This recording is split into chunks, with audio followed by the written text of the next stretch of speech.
attempt to live on less than $2 a day.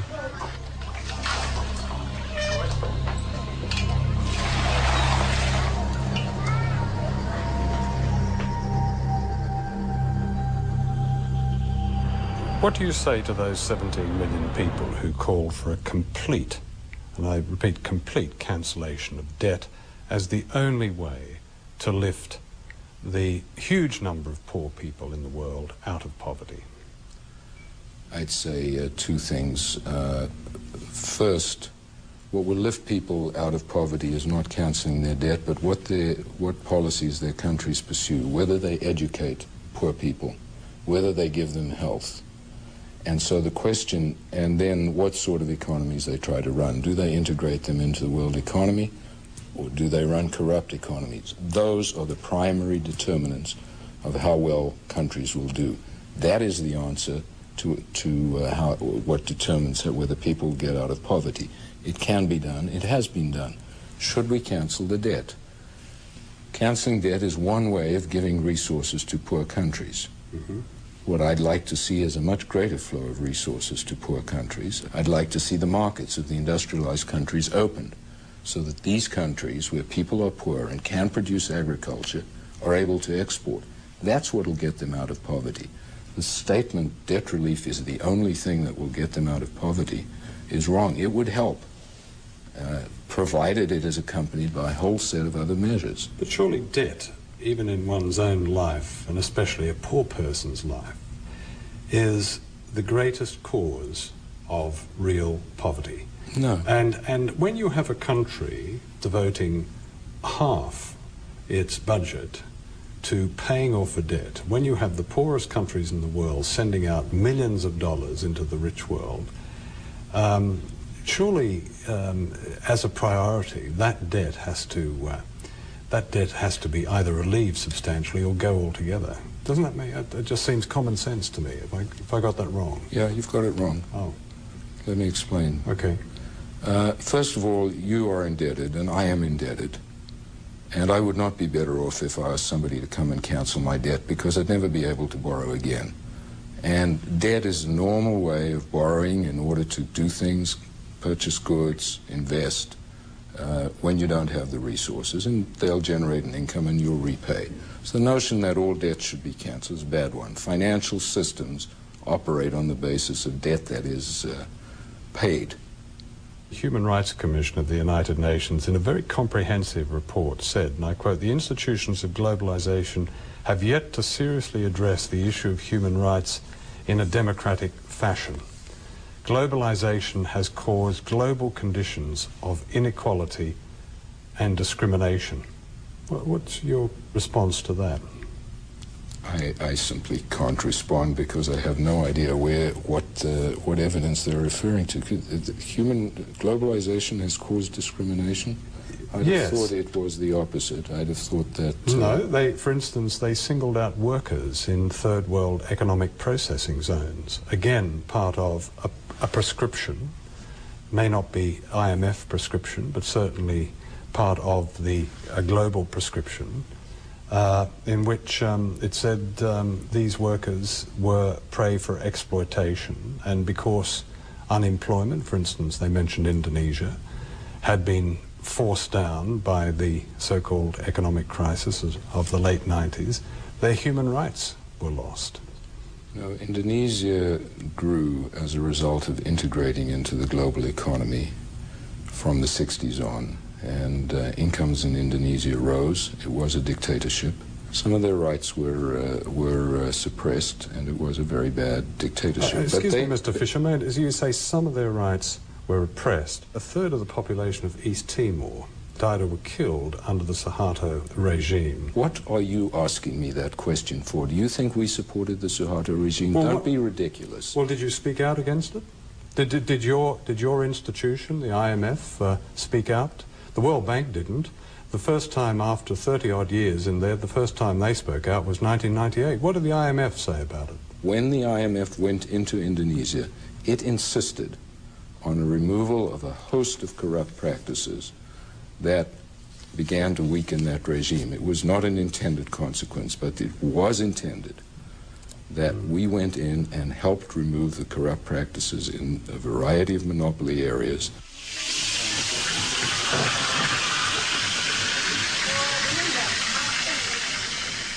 And because now the government, as recommended by the IMF, has already cutting off a lot of subsidies, not only oil and electricity, but also water and education and subsidies and agriculture. So it means that the workers, if they have sons or daughters, they have to pay more if they want to put their children to school. Before, of course, people eat 3 meals a day, but now they have to also make efficiency. So they eat, instead of 3, they eat twice a day. And or they reduce the quality of the food. So that's why maybe the level of productivity is getting lower, because people are getting poor and getting tired, and if you are tired you cannot work properly.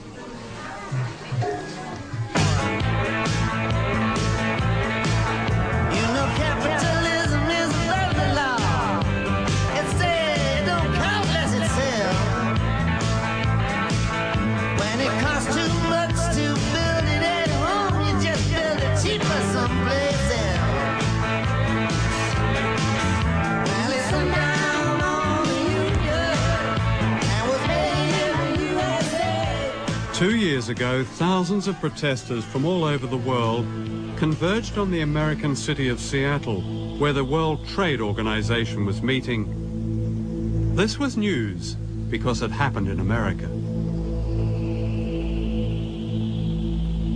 And yet throughout the world, in Africa, Latin America, Asia, a deeper movement against globalization has been growing for years. But this is not considered news.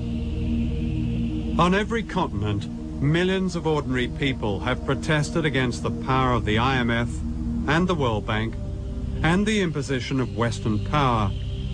People have marched and petitioned against privatization, against selling off their water, against turning their farms into suppliers for the dinner tables of the rich.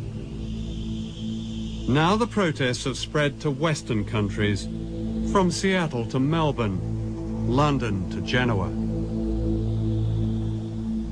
The coverage of these events follows a pattern. It seems it's only news when there's violence, even when the great majority of the protesters are peaceful. In contrast, the violence of the economic policies they are protesting about is seldom news. In the weeks and days leading up to May Day in London, the police and the government orchestrated a propaganda campaign. The aim clearly was to alienate the public from the demonstrators by representing them collectively as violent and by suppressing the very issues that have public support. The limits of tolerance are passed when protesters, in the name of some spurious cause, seek to inflict fear, terror, violence and criminal damage on our people and property. To Tony Blair, the rich getting richer and the poor getting poorer is a spurious cause.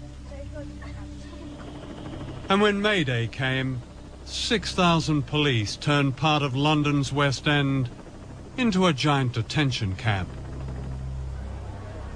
I think the issue of violence, which we're constantly asked about, is our main way in. I think that the key to these things is actually getting mass amounts of people involved, because the media will put one point of view across time and time again, you know, the mindless hooligan side. But when you think about the mass redundancies, the poverty, the starvation, the literal raping of a country through third world debt and what have you, that is violence on a huge scale. It's genocide. The newest ruler of the world is the World Trade Organization based in Geneva. The Economist magazine calls it an embryo world government, and yet no one has voted for it.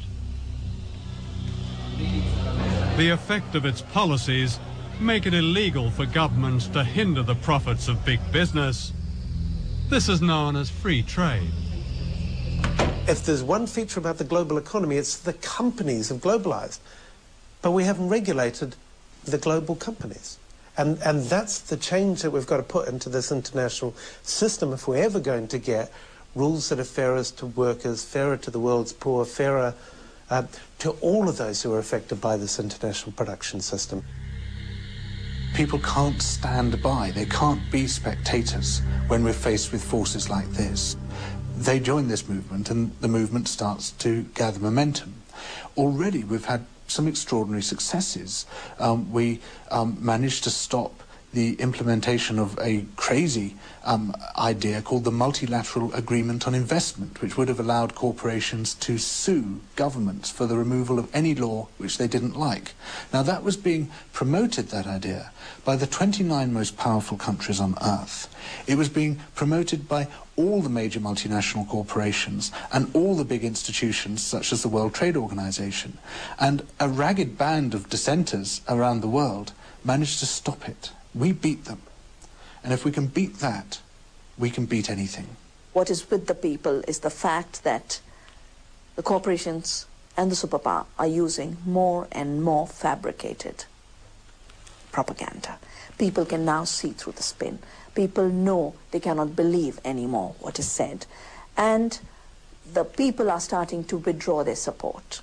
They're starting to say, no, a government that only protects the Pepsi and the Coke and the McDonald's is not our government. In rich countries like Britain, globalization is well advanced. The disastrous selling off of the railways and the creeping privatization of everything from healthcare to air traffic control. The financial pages celebrate a booming economy, yet 1 in 5 British children grows up in poverty. More than 10 million Britons live in poverty. And this is said to be a spurious cause.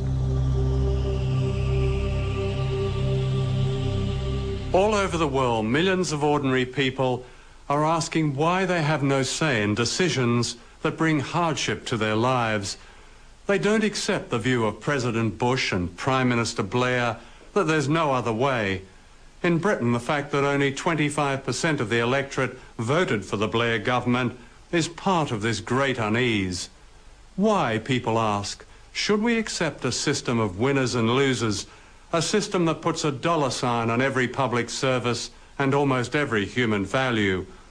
Why not abolish the World Bank and the IMF and the World Trade Organization and replace them with genuine trade and development institutions that are democratically accountable?